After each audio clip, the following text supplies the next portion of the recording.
İsrail Mavi Marmara'ya açık denizde saldırıp insanları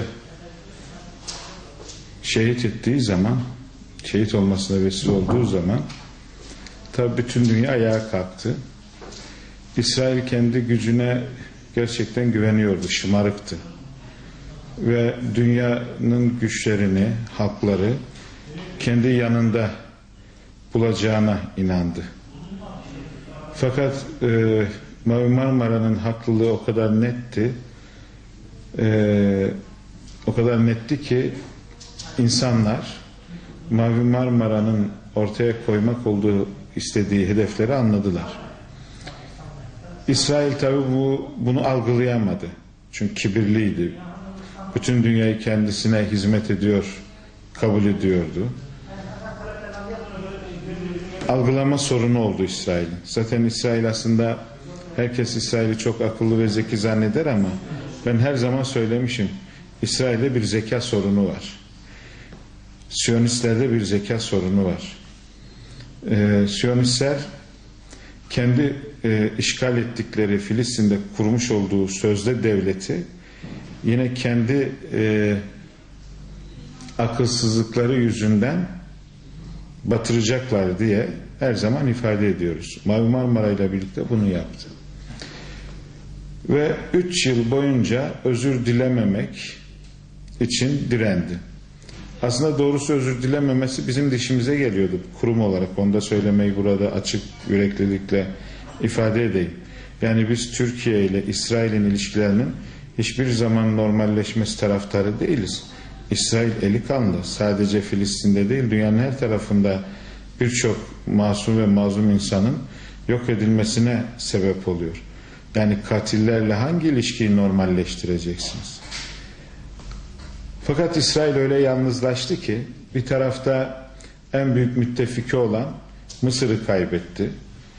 Diğer tarafta Suriye'de şu anda evet, Esad rejimi de sonuçta direniş halkasının bir parçasıydı. Ama dikkat ederseniz 30 yıldır bir tek mermi atmamıştı. Ama kontrolsüz İslami güçlerin eline bu silahlar geçse Şam'dan sonra bu direnişçiler Kudüs'e akacak. Bunu da biliyor. Bundan sonra ilişkileri normal olarak tutmak zaten zor olacak. Yani evvelden normal olmayan bir şey çok zordu, sıra dışıydı. Şimdi bazen normalleşmek için adımlar atılır, bu sıra dışı olacak. Yani bundan sonra artık normalleşme diye bir şey olmayacak. Normalleşme nedir? Türkiye ile İsrail'in ilişkilerinin her zaman Türkiye'nin şu gözle bakmasıyla belli olmasıdır normalleşme. Karşımda bir katil var. Sözünü asla tutmayan bir anlayış var. Ve şımarık biri var. Elindeki silah gücüyle kadın ve çocukları öldürmekten mutlu olan bir yapı var. Bundan ilişkilerim nasıl olması gerekiyor? Bundan şöyle ilişkiler olur. Katili alır hapse koyarsın. Yani İsrail'i bölgede yalnızlaştırırsın. Ara sıra da demir parmaklıklarda onların insani ihtiyaçları, katil de olsa insani ihtiyaçları var. Onları giderirsin. İlişkiler ancak böyle olur. Zafer, Mescid-i Aksa hala esaret altında. Hala yerleşimciler sorunu var. Hala Gazze'den Batı Şeria'ya geçişler yok. Ve en önemlisi hala İsrail o topraklarda işgalci. Bu ancak zaferin bir adımıdır ve bir başarıdır. Yani bütün dünyanın gözü önünde özür diledi. Yani böyle birebir kalmadı. Hani Sayın Başbakan'la Netanyahu arasındaki görüşme kendi aralarında kalsa, içeri bilinmeseydi, tamam. Netanyahu bunu bütün dünyanın gözü önünde diledi. Ha, ben böyle bir şeyi nasıl yaptı ona da şaşırıyorum işin doğrusu. Yani şimdi kendi işlerinde çok ciddi ihtilaflar yaşayacaklar. Bütün dünyada rezil oldular. Yani bütün dünya evvelden sadece katil olarak anılacaklardı. Şimdi yalancı katil olarak anılacaklar. Yani evvelden evet biz ya katil olduk, insanların hürriyetini tahdit ettik, özür diliyoruz diyeceklerdi mesela ilk günlerde, demediler. 3 yıl boyunca her seferinde raporlar düzenlediler, konuştular, biz haklıyız dediler. Mavi Marmara'da teröristler var dediler, Mavi Marmara şöyle gemi dediler. Bütün insanları kandırdılar. Şimdi çıktılar, dediler ki biz hem katiliz hem de sizi kandırdık. Tescillenmiş oldu. Tescillenmiş oldu. Onun için Netanyahu özür dilemekle İsrail güçleri açısından, halkı açısından aslında kendi ipini de çekmiş oldu. Allah bu günleri gösterdi bize. Yani şu anda bütün mahkemeler imtihan verecek. Yani şu bağımsız yargı falan deniliyor ya, göreceğiz. Yani suçunu kabul etmiş bir katilin aklanmasını sağlayacak mahkemenin Türkiye'de olduğunu düşünmüyorum. Şimdi tabii çok dikkatli olmamız lazım. Bir kere dediğimiz gibi Siyonistler yalancıdır. İnsanın gözüne bakarlar, yalan söylerler. Sonra hiçbir şey olmamış gibi tekrar o yalanlarını devam ettirirler. Hatta öyle bir hale gelirler ki ikinci yalanlarına birinci yalanı delil gösterirler. Erbakan Hoca hep öyle derdi ya. Bunlar öyle insanlardır ki derdi. Bir yalan söylerler. Sonra ikinci yalanı söylerler. İkinci yalanına delil de birinci yalanı söyler, yaparlar, gösterirler. Bu Siyonistlerin işte çok önemli özelliğidir. Bunlar bu yalanlarıyla devamlı insanları kandırabileceklerini düşünürler. Türkiye'de şu anda kendisine verilen sözlerin takipçisi olmalı. Ve asla işte ambargo kalktı da bu ambargo nasıl kalktı bir bakalım. Bunu takip etmesi lazım. Gördüğüm kadarıyla Sayın Başbakan da bu konuda hassas.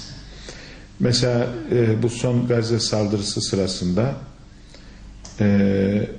biliyorsunuz deniz ablukası 3 mile kadardı. Bunu anlaşma gereği 6 mile çıkardılar. Sonra özür diledikleri gece tekrar 3 mile indirdiler fiili olarak. Yani o savaştaki anlaşmayı bozdular.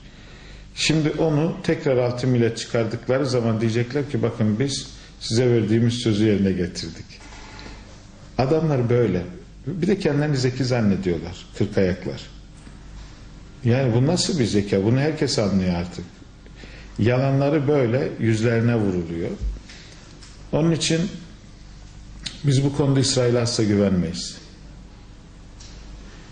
Blokaj kalkacak, Mescid-i Aksa özgürleşecek ve hatta işgal edilmiş topraklar kurtarılacak. Allah'ın izniyle. Biliyorsunuz İsrail her zaman şunu söylüyordu. Biz diyordu insani yardımlara hiç ambargo uygulamıyoruz. Sadece silah ve stratejik malzemelere ambargo uyguluyoruz diyordu. Şimdi ne diyor? Biz insani yardımlarla ilgili ambargoyu kaldıracağız diyor. Kısıtlamaları kaldıracağız. Yani pazarlığı bak aşağılardan tutuyor. Hani sen bugüne kadar diyordun ki her türlü insani yardım giriyor. Filistinler doğru söylemiyor Gazze'ye diyordun.